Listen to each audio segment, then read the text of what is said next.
Hey, thanks for tuning into Computer TV. My name's Albert, and today's a special episode. This episode is for our more basic watchers or viewers. And what I'm going to tell you today is the differences between this, which is called a netbook, versus this, which is called a notebook. Now, what you're looking at here is an Acer Aspire 1 netbook, and what you're looking at here is a Toshiba notebook. And there are some very common, obvious differences, but a lot of people don't really know. And what's happening is that people are seeing this little, very affordable, very small, very cute looking $400, $300 laptop, and they're buying it because they think it's a laptop. It looks like a laptop.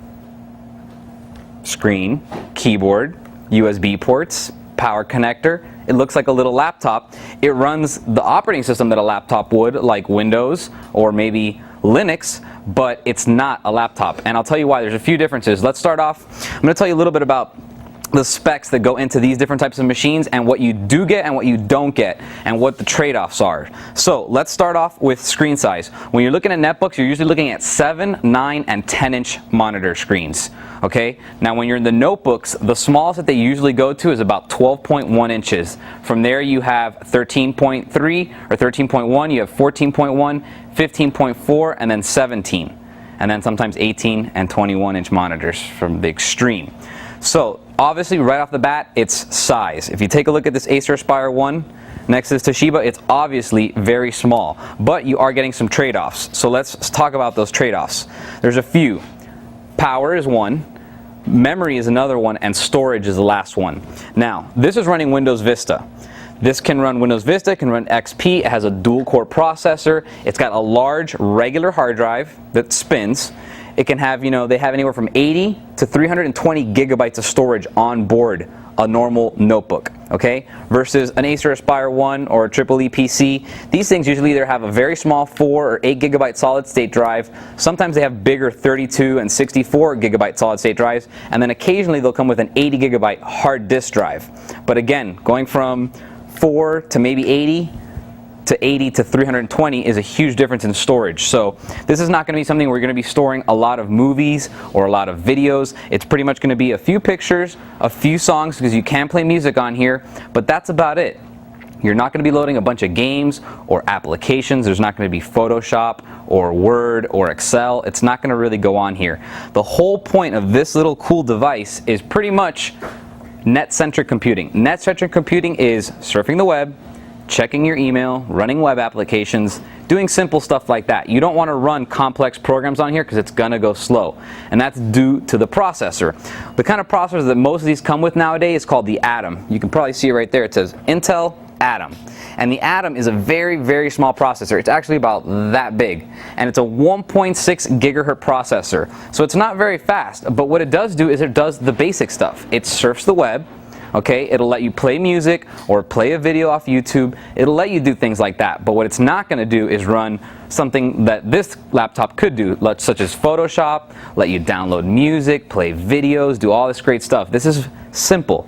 This is, I'm in the park or I'm at Starbucks and I need to check my email. I have this little laptop, I pull it out and I get into a Wi-Fi area, check my email. This is a notebook. You do everything that you would do on your regular computer at home, but on here. This small one is portable. So another thing that's very important is disk drives. You can see right here you do have a DVD drive.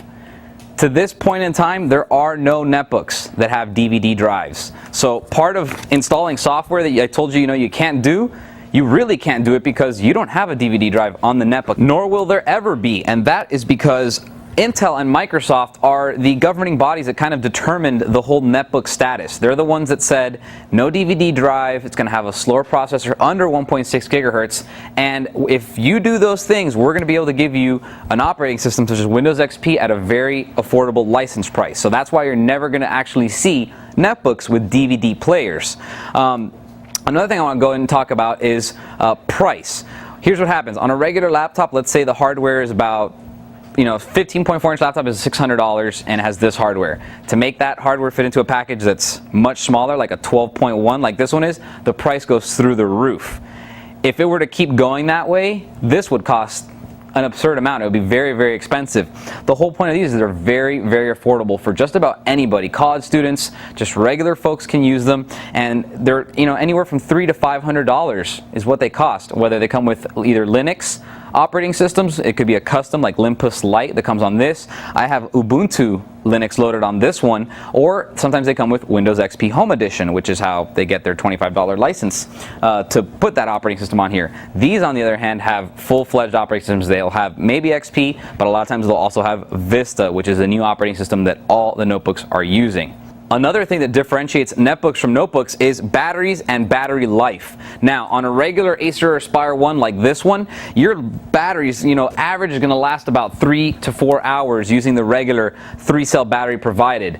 Notebooks, on the other hand, because they have more powerful processors, they have more memory, more hard drives, more onboard video cards and graphics, they waste their power much more quickly, and they usually will only go anywhere from 2 to 4 hours on one battery charge. Now, the difference being is that on a netbook like this, you can get upgraded batteries. They sell 6-cell batteries that will literally go almost half a day. They'll go 6 to 10 hours on one charge, and that's due to the ultra low voltage processors that they use and the fact that everything on these little devices is engineered for efficiency and low cost. They want to run the least amount of power to give you the most battery life, and they want it to run cool because they don't want to have to add a lot of fans. There's not a lot of space that they have to work with. They got to fit everything in there, and it's got to be designed very well and very efficient, as well as be cost effective.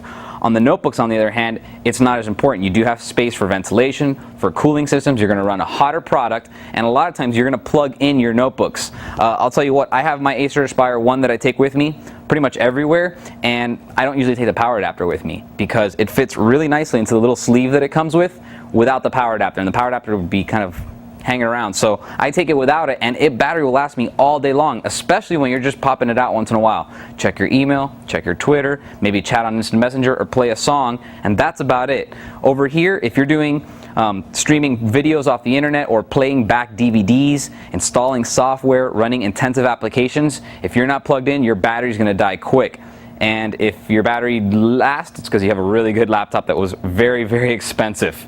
So in the end, if you're considering a Everex Cloudbook or a Sylvania G Meso, a Triple E, a Lenovo S10, the Acer Aspire 1 or the HP Mini Note, there's so many of these netbooks out there. I want you guys to really understand the differences between the two. Don't think that you're getting a very affordable, very small laptop. You're not. It's called a netbook, and for a reason. It's meant for the internet, for net-centric computing, which is what they call it. Check your email, stuff like that. This can do just about everything. It's got a full operating system, big hard drive, DVD drive, lots of input and outputs. You're probably going to run it plugged in most of the time. This is a laptop. This is a netbook. Now you know, and that's it. Thanks for watching Computer TV. My name's Albert. See you guys later.